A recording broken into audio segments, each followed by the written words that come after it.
to the ExoFutures, the Future Leader series. Today we are focusing on how new thinking can help you escape the business as usual trap. Our guest speaker, Terry White, will offer you a new lens to view the business world. Terry is the Associate Chief Analyst at Omdia. He is the author of Reinventing the C-Suite, Evolving Your Business to Meet Today's Challenges. As an ex-CIO and being an extraordinary rethinker, Terry now helps businesses deal with complexity, rapid change, and digital transformation. Thank you for joining us today, Terry. Hi, Liezel. Thanks very much. To lead into our conversation, Terry, I would like to quote Albert Einstein and yourself. Albert Einstein said, "The significant problems we face cannot be solved at the same level of thinking we were when we created them." And in a recent conversation, Terry, you said, "It doesn't matter how good a cyclist you are. You can't race a motorbike by pedaling your bicycle faster. And business cannot solve tomorrow's problems with today's thinking." You continued saying, "Forward thinkers recognize that tomorrow's problems are happening today. This is the new business paradigm. And you can't thrive in the new paradigm if you're a prisoner of the old paradigm." So my first question to you, Terry, today is, what is a paradigm? Well, thanks for that, Liezel. It's a good question. Look, a lot of people overuse the word paradigm, but I'm going to stick to very specifically what we consider a paradigm to be. It's a mental model about the way the world works. So it's how you think the way the world works, which is, we'll come back to in a moment. The more technical version of it is, it's a theory of existence. And I like that term because you need to be asking your questions. Why do we as a company exist? Why do our customers exist? Why do our products exist? And we'll come back to this constant asking why, not who and what and where, because that question alone challenges paradigms themselves. So the main thing for us, a paradigm is your answer to previous questions you've asked about why. So why do our customers exist? Well, they exist to buy our products. There are new paradigms that perhaps they exist for another reason, and we'll come to that in a moment.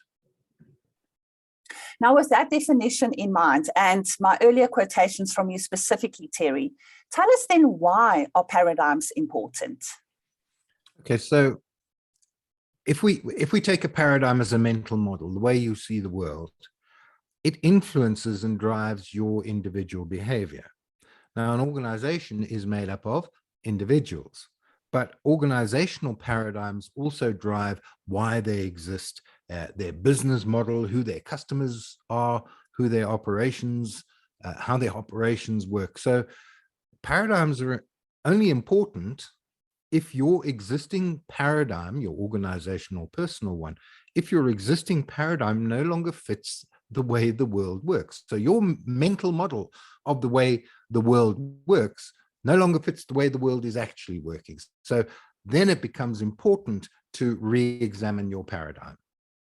Terry, it is very clear from what you said that in order for organizations to stay relevant, they need to shift. And I can immediately start seeing many areas in which industry and business needs to experience paradigm shifts. Please give us 3 examples of paradigm shifts that business needs to experience. Yeah, so let's say business and individuals, but let's just talk about, as you can see, the list is long, and it could be much longer if we chose to spend the time. But let's just talk about customers, and let's go back to the why do our customers exist, not who our customers are, which is the current paradigm thinking is to say, who are our customers and what will they buy from us? Why will our customers buy from us? That is a very different question. And why do our customers exist? Do they exist to just buy our products and services? That's one paradigm thought. The other thought is, do they exist as our consuming partners? That's a strange way of putting it. But the point is, over time, customers partner with us to consume our goods and services. That's probably a further along the road paradigm. But I would suggest, here's a thought: are customers drivers of change in your organization? In other words, when a customer has a problem or when a customer has a requirement, does that problem or requirement result in some form of change inside the organization? If they're just buyers of products, perhaps they won't affect any change in your organization. If they have a complaint, well, I mean, you just need to go to Hello Peter to see how many customers complain and how few organizations pay any attention to that. So there's a view of customers as drivers of change in an organization. Let's look at products and services.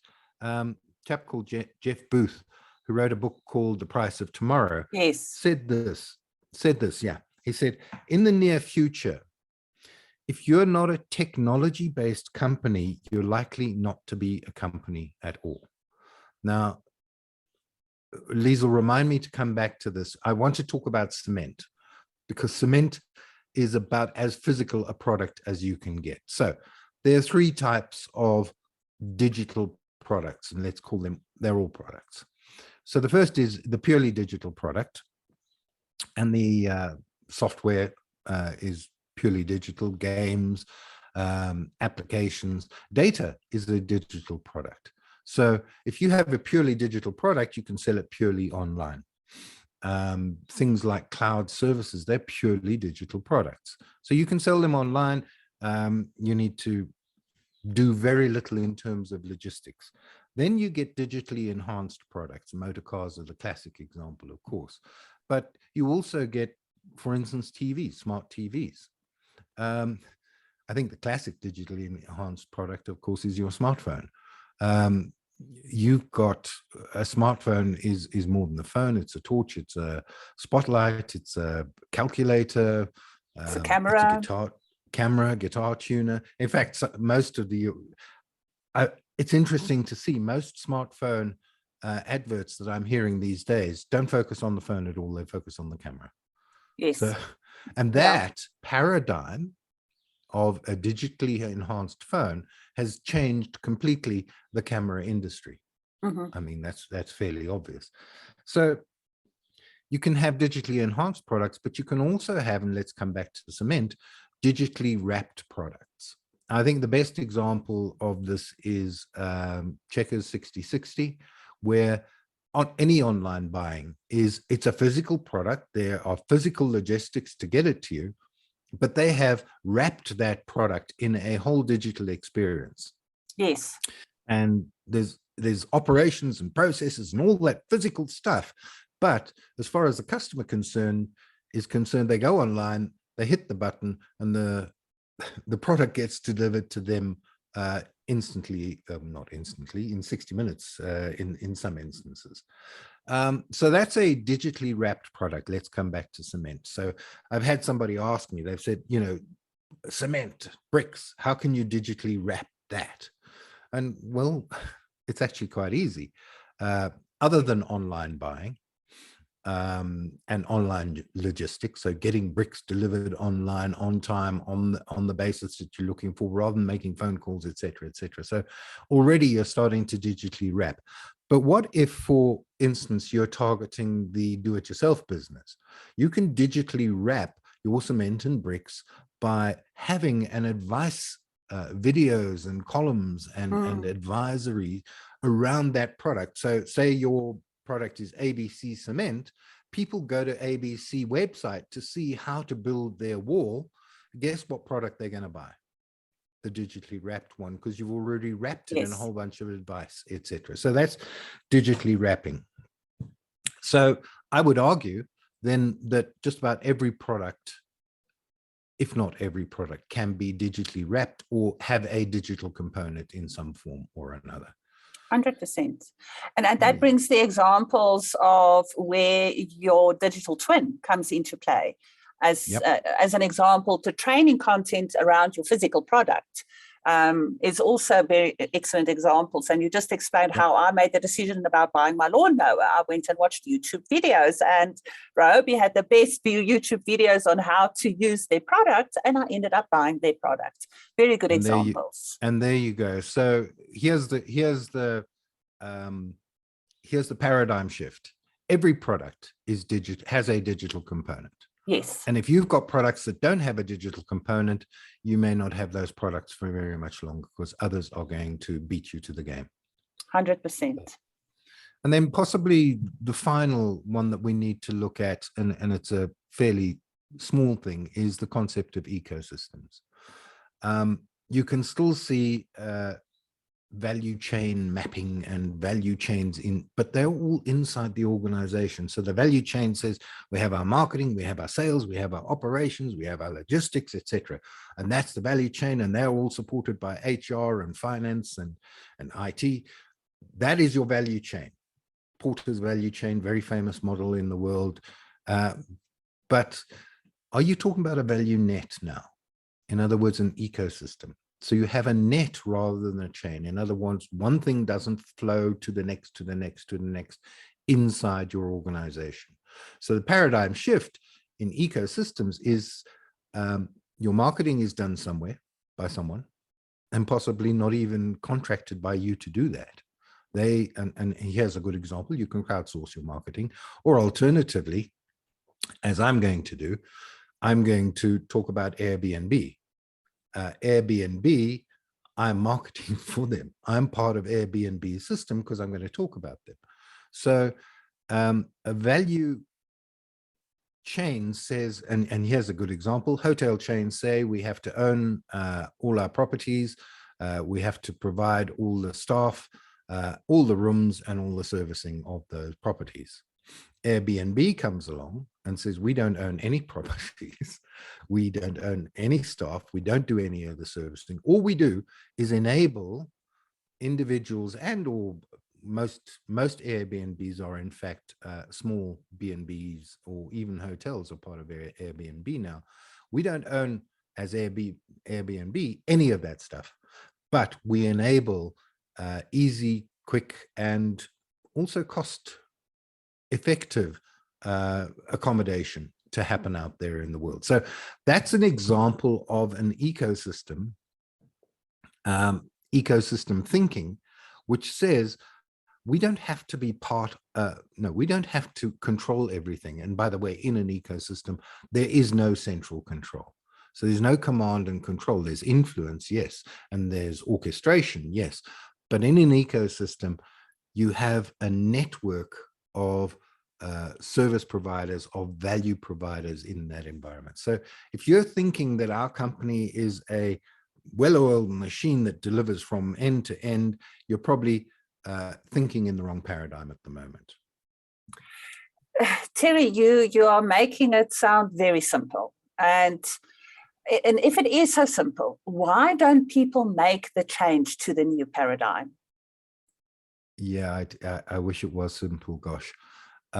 Firstly, remember we talked about a mental model, and that comes with a thing called a mindset. And I love words, and I love the origins of words. And mindset, you break it into two, and guess what? Your mind is set. And that is half of the problem. People can't see new paradigms because their mind is set on the old paradigm. And it's based on their belief systems. It's also based on habit. This is the way things have always worked, and the way they're always going to work. Tell that to Kodak, who, interestingly enough, invented the digital camera. And then they squashed it because they thought it would cut out their mainstream business. It cut their mainstream business, so they weren't prepared to sacrifice that. So individuals have belief systems. They have another thing, and we could talk about this for a long time, biases. So you have a bias towards, some good biases, a bias towards action. So you don't think things through, you rush forward, and you have that bias. But you also have a bias towards thinking like confirmation bias, which everything you see confirms what you believe. So therefore, why see something else in a different way? So that's individuals. They have, they're not they have thinking patterns that don't allow them to see the new paradigm. Let's call it that. Organizations, as I said, made up of individuals, but they also have a history and they have momentum. So in other words, our history has been, and a very good example of an organization that had a history is the railway industry in the United States. And they continued to see themselves as railway industry rather than transport industry. So as soon as other forms of transport came along, they tried to fight it as a railway rather than as a transport provider, service provider. So they have the history, they have a hierarchy, most organizations. And the problem with the hierarchy is there's very few people at the top. And if they're all in groupthink mode, and if they are all set in, and very often I call them WOMs, white old men, because that is 70% of Western organizations, their top hierarchies are made up of white old men.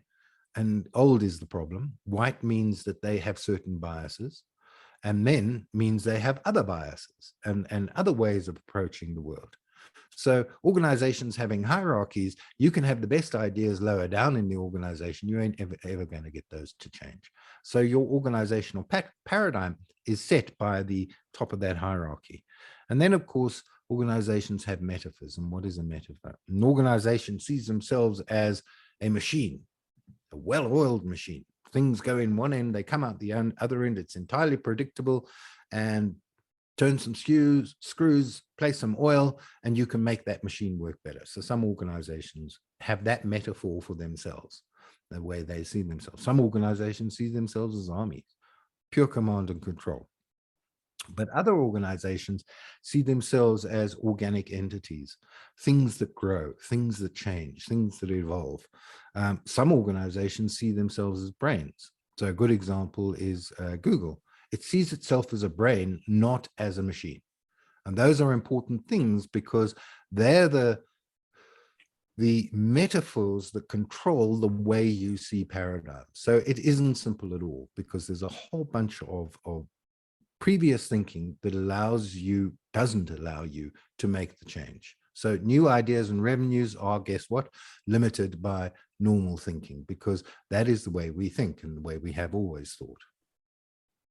So I talked about mindset and a mind being set. I prefer the term mind frames, which in itself is a paradigm way of thinking. So a mind frame says that we can change the frame.